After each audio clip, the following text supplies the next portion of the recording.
My wife, Clara, passed away just over a year ago. She was only 28, and we had 2 children, a 3-year-old daughter and a 5-year-old son. Her loss hit me hard, but it was my father's reaction that stirred something deeper in me. He told me I should marry someone new, just like he had done after my mother died. I'm 34 now, and the parallels between my dad's life and mine feel haunting. Clara's death mirrored the loss I experienced as a child when my mother passed away unexpectedly. I was 6 then, and my sister was barely 3. My mom's absence turned our world upside down, leaving behind a void that even time couldn't fully fill. Growing up without her was like living in a house with one of its walls missing. Every part of our lives felt exposed to the elements. My dad did his best to keep things together, but he was drowning in his grief, often burying himself in work to cope. Even at that young age, I could sense his struggle, though he masked it with forced smiles and hollow reassurances. I vividly remember how confusing it all was. Other kids at school would talk about their moms, their plans for Mother's Day, and their families. I felt like an outsider, carrying a loss that no one else seemed to understand. Holidays and birthdays were the worst. Dad tried to make them special, but there was always an unspoken emptiness in the room. As I grew older, my grief shifted into something deeper. It became a fear of losing the people I loved, a constant undercurrent that shaped the way I approached relationships. Sometimes I clung too tightly, afraid of letting go. Other times, I pulled away entirely, terrified of the pain that might come with loss. When Clara and I met, she brought a lightness into my life that I hadn't known in years. She was compassionate, fiercely loyal, and deeply empathetic, qualities shaped by her own experience of loss. She had lost her father when she was 7. Clara often shared stories about her dad. One of her favorite memories was how he'd pick her up and spin her around until she felt like she was flying. Losing him left a hole in her heart that never fully healed, but it also gave her an unwavering determination to be a source of love and stability for her own family. When Clara was diagnosed with a terminal illness, it felt like the universe was playing some cruel, twisted joke. Even as her strength faded, she made every effort to create memories for our children. She would spend hours reading to them, recording videos, and writing letters for milestones she knew she wouldn't see. "I don't want them to feel the same ache I did," she told me one night, her voice steady despite the fear in her eyes. When Clara passed, the loss was immense. I was thrust into a storm of grief, but I knew I had to honor the legacy she had worked so hard to leave behind. My father reached out to me a few months after Clara's death. His words were meant to comfort me, but they had the opposite effect. "I know it's hard," he said. "But you can't raise those kids on your own. You should think about finding someone else, like I did after your mom passed." Hearing that felt like a betrayal, as if he were telling me to replace Clara, to move on as though her love and presence could ever be replaced. His words opened old wounds, reminding me of how I had felt when he remarried so soon after my mom's death. I was 7 when my dad introduced us to Lisa, his new wife. She moved into our home just over a year after Mom's death, bringing with her a wave of changes. She redecorated the house, rearranged furniture, and even got rid of some of Mom's things. Each change felt like an erasure of the life we had before. Lisa wasn't a bad person. She tried to connect with me and my sister, but her efforts felt forced, and I resented her for even trying. My dad, desperate to build a new life, seemed oblivious to how much I was struggling. The tension at home grew. My dad would scold me for clinging to the past, accusing me of being unfair to Lisa. One night, during a particularly heated argument, he said something that cut me to the core. "You need to stop living in the past. Lisa is part of this family now, and you need to accept that." I didn't have the words to explain it then, but I felt like I was losing more than just my mom. I was losing the father I had known too. Now, as a father myself, I see echoes of my own pain in my kids. They ask about Clara often, and I do my best to keep her memory alive, not as a shadow that hangs over us, but as a light that guides us forward. When my dad and I met again recently, the old wounds between us resurfaced. He brought up his remarriage again, insisting it had been the right choice for him and suggesting I should consider doing the same. "You think I hate you for moving on," I told him, "but that's not it. I hate how you erased her memory. I won't do that to Clara, and I won't do that to my kids." The conversation was heated, painful, but it also forced us to confront truths we had both been avoiding. For the first time, my dad admitted that he had been overwhelmed by grief and had tried to replace what he couldn't handle losing. I told him I couldn't promise to forgive everything, but I wanted to try, for the sake of my kids, who deserve to know their family, even if it's complicated. In the days after my conversation with my dad, I found myself reflecting on everything he had said. For years, I had carried anger toward him, not just for moving on so quickly after my mom's death but for the way he had handled it all, how he had expected me to adapt to Lisa as though she could seamlessly take my mom's place. My childhood felt like a battle against change. Every decision my dad and Lisa made to move forward seemed to push me further into the past, clinging to what little I had left of my mom. I remember how Lisa had tried to be kind. She cooked meals she thought I would like and bought me gifts for holidays, but her gestures felt hollow. I wasn't ready to accept her as part of our family, and every attempt she made to connect with me felt like an intrusion. One evening, I caught her rearranging the bookshelf in the living room, a space my mom had carefully curated. Lisa had no way of knowing that those shelves were a reflection of my mom's personality, but seeing her move things around felt like an attack. I remember rushing into the room, my voice trembling with anger as I told her to leave it alone. She looked at me, startled and unsure. "I'm just trying to make it a bit more organized," she said gently. "It's fine the way it is," I snapped, before storming out of the room. I don't know if she ever told my dad about that moment, but the tension between us grew thicker after that. My dad, caught between his grief and his desire to move on, often grew frustrated with me. I think he wanted to believe that starting fresh with Lisa would heal all the wounds left by my mom's death. But for me, it felt like he was erasing her memory. One night, after a particularly tense dinner, he sat me down in the living room. His voice was firm but tired, his frustration barely concealed. "Look, Max," he said, running a hand through his hair. "I know this has been hard for you, but we can't keep living in the past. We have to move on. Lisa is part of our family now, and I need you to try." I stared at him, the lump in my throat making it hard to speak. Finally, I managed to whisper, "I don't want to move on. I don't want to forget her." He sighed heavily, his expression softening for a moment. "You don't have to forget her," he said. "But life doesn't stop just because we've lost someone. We have to keep going." I wanted to tell him that going and forgetting felt the same to me, that every change he made felt like another piece of my mom slipping away. But the words wouldn't come. Instead, I just nodded and went to my room, where I sat with an old photograph of my mom until the tears came. Looking back, I think my dad believed he was doing the best thing for both of us. He thought Lisa could bring stability to our lives, a sense of normalcy that had been missing since my mom passed. But in his pursuit of that, he didn't see how much I was hurting, or maybe he just didn't know how to help. Years later, when Clara and I started our family, I promised myself that I would never let my children feel like their grief was inconvenient. I wanted to be the kind of parent who made space for their pain, who allowed them to miss the people they loved without feeling like they had to hide it. When Clara was diagnosed with her illness, I knew we were running out of time, but I also knew how important it was to prepare the kids for what was coming. Clara and I had countless late-night talks about how to handle it. "We have to be honest with them," she said one night, her voice steady despite the weight of the conversation. "They're young, but they're not stupid. They'll feel it, Max. They'll know something's wrong." She was right, of course. Our 5-year-old son, Jamie, was already asking questions about why Mommy wasn't feeling well. I'll never forget the night Clara sat down with him to explain.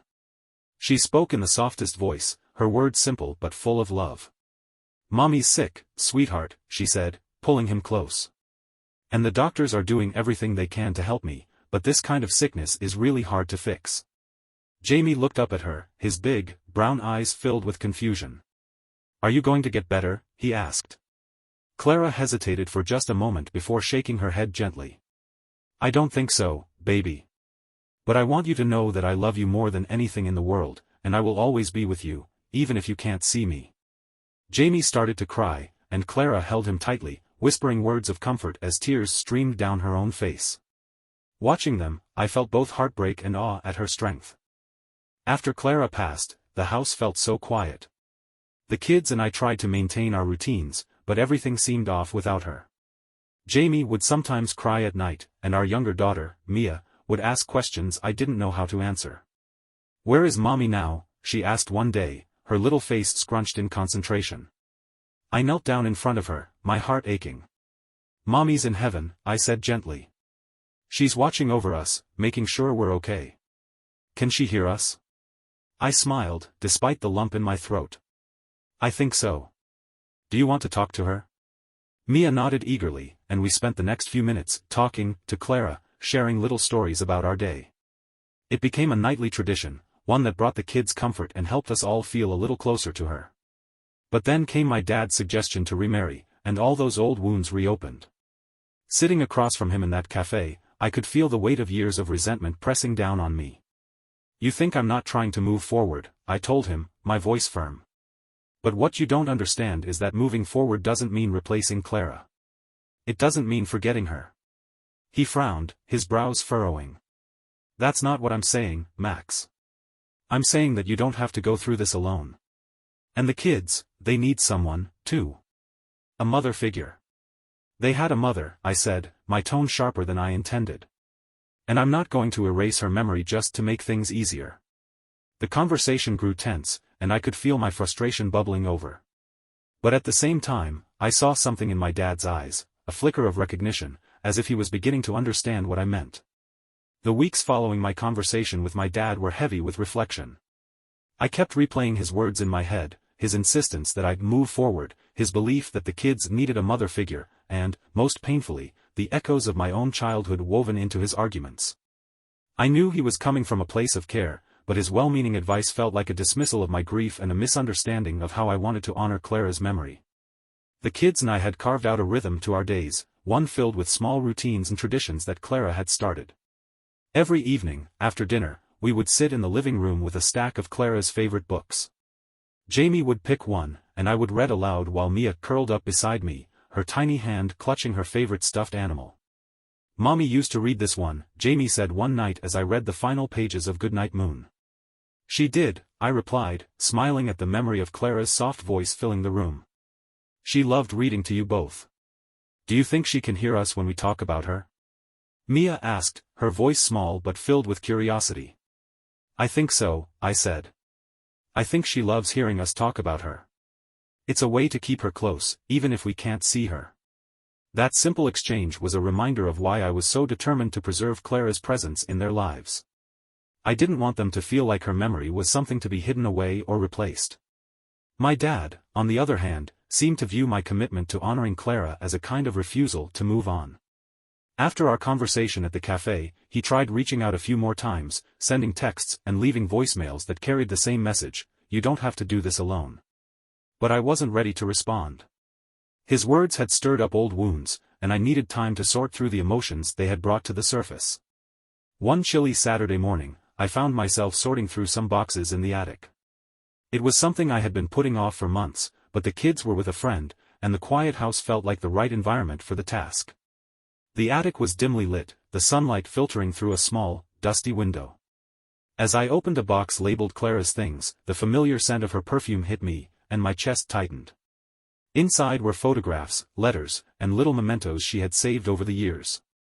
At the bottom of the box, I found a journal. Flipping it open, I realized it was a collection of letters Clara had written for the kids, messages she hoped they would read as they grew older. The first letter was addressed to Jamie. In it, Clara talked about how proud she was of his curiosity and his kindness. She told him to never stop asking questions, even if the answers scared him. The second letter was for Mia. It was filled with encouragement and love, reminding her that she was capable of anything she set her mind to. The third letter, to me, stopped me in my tracks. Max, it began, I know this is going to be the hardest thing you've ever faced. Losing me is going to hurt in ways I can't even imagine. But I also know how strong you are. You have always been my rock, and I need you to keep being that for the kids.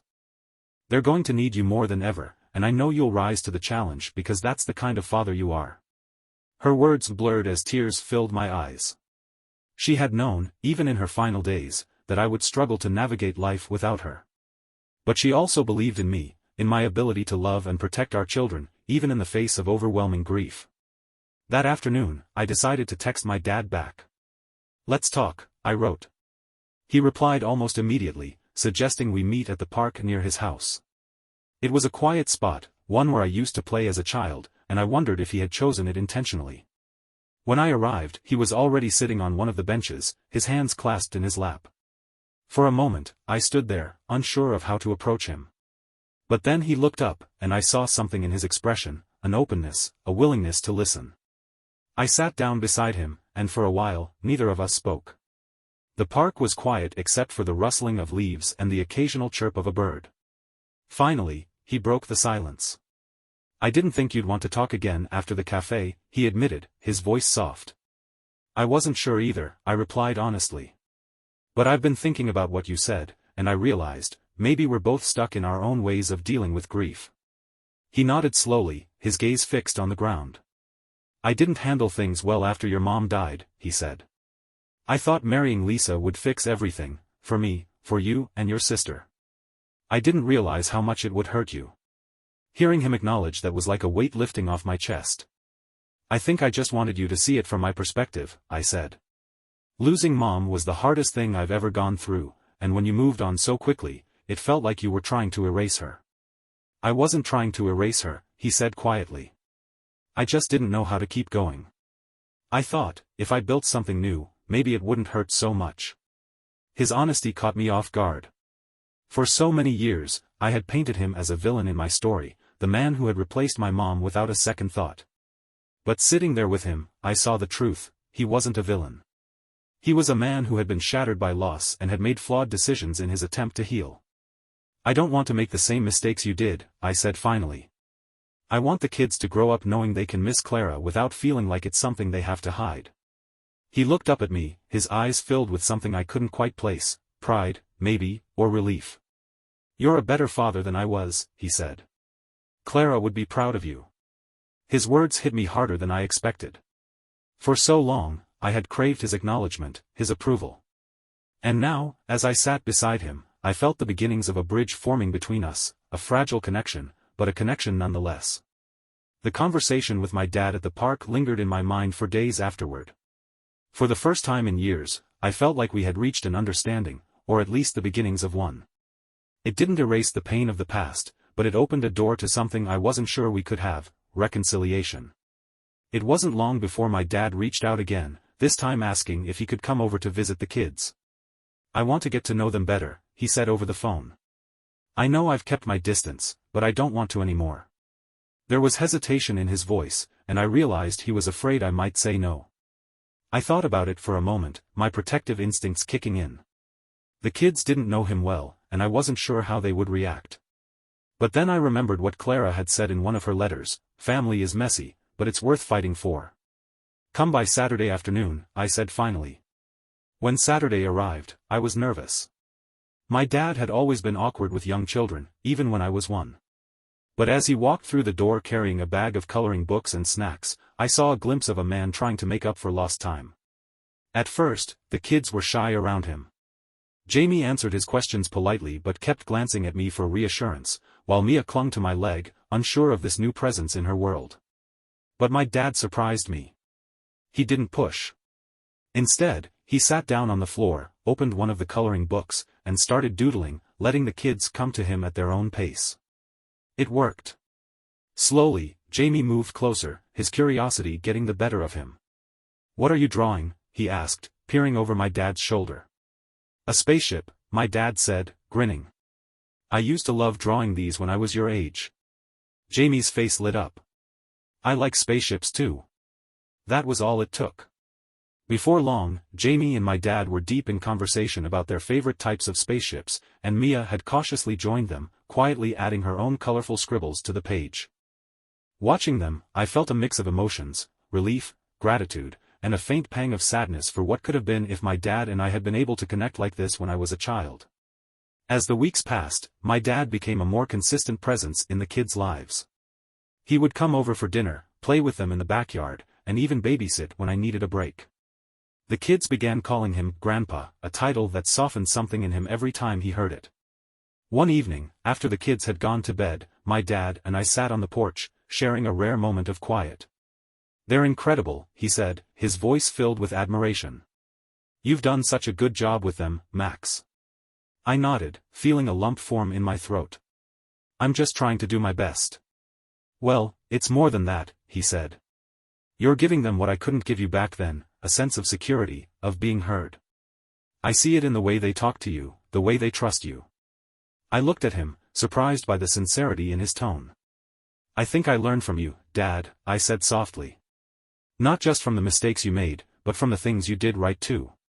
He smiled, but there was a hint of sadness in it. "I wish I could go back and do things differently," he admitted. "I was so focused on surviving after your mom died that I didn't see how much you were hurting." His words hung in the air, heavy with regret. "You can't change the past," I said after a moment. "But you're here now. That's what matters." One chilly afternoon, I decided to show him the letters Clara had written. We were sitting at the kitchen table while the kids played outside, their laughter drifting through the open window. "These are from Clara," I said, sliding the journal across the table. He looked at me, surprised. "Are you sure you want me to read them?" I nodded. "She wrote them for the kids, and one for me. I think they'd help you understand her, and maybe me, too." He opened the journal carefully, as though it were something sacred. As he read, I watched his face shift, his eyes softening, his lips pressing into a thin line as he fought back tears. When he finished, he closed the journal and sat back in his chair, his hands resting on the table. "She was remarkable," he said finally, his voice thick with emotion. "She was," I agreed, my own throat tightening. He looked at me, his eyes brimming with unshed tears. "I see now why you're so determined to keep her memory alive. It's not about holding on to the past, it's about honoring her love, the way she lived her life." I nodded, grateful that he finally understood. In the months that followed, my dad and I continued to rebuild our relationship. It wasn't easy, years of hurt and misunderstanding don't disappear overnight, but we were both willing to put in the effort. The kids adored him, and their bond with him grew stronger with each visit. Watching them together, I saw glimpses of the man my dad had once been, the man I had idolized before grief had changed him. As for me, I found myself letting go, not of Clara, never of her, but of the anger I had carried for so long. It didn't mean forgetting the pain, but it did mean making room for healing. One evening, as we sat around the dinner table, Jamie turned to my dad and said, "Grandpa, do you think Mommy would be happy right now?" My dad smiled, his voice steady as he replied, "I think she'd be very happy, Jamie. She'd be proud of all of us." And in that moment, I felt a sense of peace I hadn't known in years. Clara's absence will always be felt, but in learning to navigate life without her, I've also learned the importance of connection, even imperfect ones. My dad and I may never fully understand each other's choices, but we've found common ground in our shared love for my kids and our desire to honor Clara's memory. And for now, that's enough. Thank you for watching the video. Subscribe and turn on notifications to be the first to have Radish and real stories with you. Have a great day.